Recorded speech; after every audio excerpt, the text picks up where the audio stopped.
Hello friends, welcome to my YouTube channel Assam জ্ঞান। আজি এটা নতুন ভিডিঅ' লৈ মই আপোনালোকৰ সন্মুখত উপস্থিত হৈছোঁ।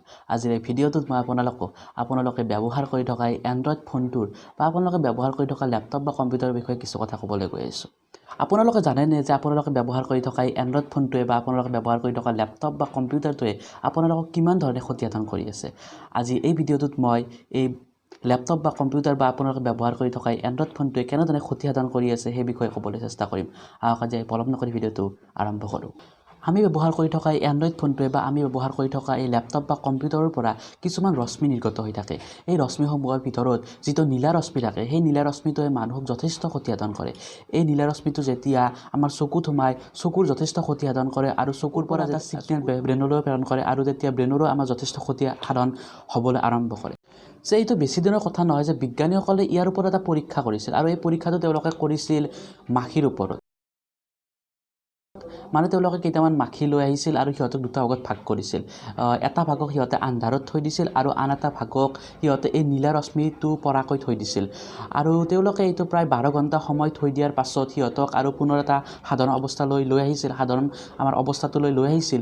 আৰু তেতিয়া দেখিবলৈ পোৱা গৈছিল যে যিবোৰক নীলা ৰশ্মি পৰা ঠাইত থৈছিল সিহঁতৰ কোষসমূহ লাহে লাহে ধ্বংস হ'বলৈ আৰম্ভ কৰিছিল আৰু সিহঁতৰ জীৱনকালো বহুত কমি আহিছিল। মানে মাখিৰ জীৱনকাল সাধাৰণতে দেখিবলৈ পোৱা যায় 15 বা 20 দিন, কিন্তু যিবোৰক নীলা ৰশ্মি পৰাকৈ থৈছিল সিহঁতৰ প্ৰায় এসপ্তাহ বা 10 দিন তেনেকুৱাকৈ সিহঁতে জীয়াই আছিল। গতিকে এইটোৰ পৰা এটা প্ৰমাণিত হয় যে এই নীলা ৰশ্মিটোৱে যিহেতু মাখিক ক্ষতিসাধন কৰিব পাৰে, তেনেকুৱাকৈ মানুহকো যথেষ্ট ক্ষতিসাধন কৰি আছে।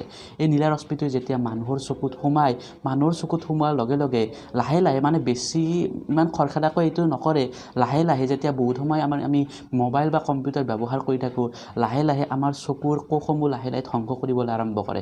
আৰু ইয়াৰ উপৰিও আমাৰ মগজুৰ কোষসমূহত যথেষ্ট ক্ষতিসাধন কৰে। ইয়াৰ ফলত আমাৰ চকুৰ যিটো ফকাছ ক্ষমতা সেইটো কমি যায় আৰু লগতে আমাৰ মগজুৰ স্মৃতিশক্তি, মনোযোগ শক্তি আৰু ভবা চিন্তা এই সকলোবোৰ লাহে লাহে আমাৰ কমিবলৈ আৰম্ভ কৰে। যে এই নীলা ৰশ্মিটোৰ পৰা বাচিবলৈ আমি কিছুমান পথা অৱলম্বন কৰিব পাৰোঁ। যেনেকৈ আমি আজিকালি প্ৰায় মোবাইলবোৰত কিছুমান আই কেয়াৰ বুলি এটা অপশ্যন থাকে, সেইটো আমি অন কৰি ল'ব লাগে আৰু তেতিয়া কি হয় যে যিটো নীলা ৰশ্মি ওলাই সেইটো মানে অলপ কমকৈ ওলাই আহে। আৰু ইয়াৰ উপৰিও আপোনালোকে কিছুমান এপ্লিকেশ্যন এপ ষ্ট'ৰত যায় আপোনালোকে কিছুমান এপ্লিকেশ্যন ডাউনলোড কৰি ল'ব পাৰে। এই এপ্লিকেশ্যনসমূহ ইনষ্টল কৰাৰ পাছত আপোনালোকৰ যিটো মোবাইলৰ পৰা নীলা ৰশ্মি ওলাই আহিব, সেই ওলাই অহা নীলা ৰশ্মিটোক প্ৰায় ফিল্টাৰ কৰি, মানে পোহৰটো ফিল্টাৰ কৰি, নীলা ৰশ্মিটো ফিল্টাৰ কৰি বাকীখিনি উলিয়াই দিয়ে।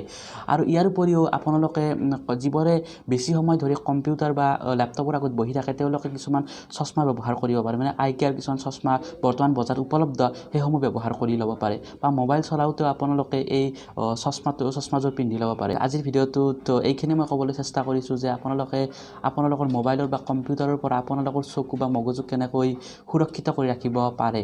গতিকে আজিৰ ভিডিঅ'টোত এইখিনিয়ে। আশা কৰোঁ ভিডিঅ'টো চাই আপোনালোকে ভাল পালে। যদি ভিডিঅ'টোত কিবা ভুল ভ্ৰান্তি হৈছে মোক কমেণ্ট বক্সত জনাব আৰু ভিডিঅ'টোত লাইক কৰিব, কমেণ্ট কৰিব আৰু মোৰ চেনেলটো যদি এতিয়ালৈকে ছাবস্ক্ৰাইব কৰা নাই ছাবস্ক্ৰাইব কৰি ল'ব। এইখিনি কৈ মোৰ আজি এই ভিডিঅ'টো সামৰণি মাৰিছোঁ। ধন্যবাদ।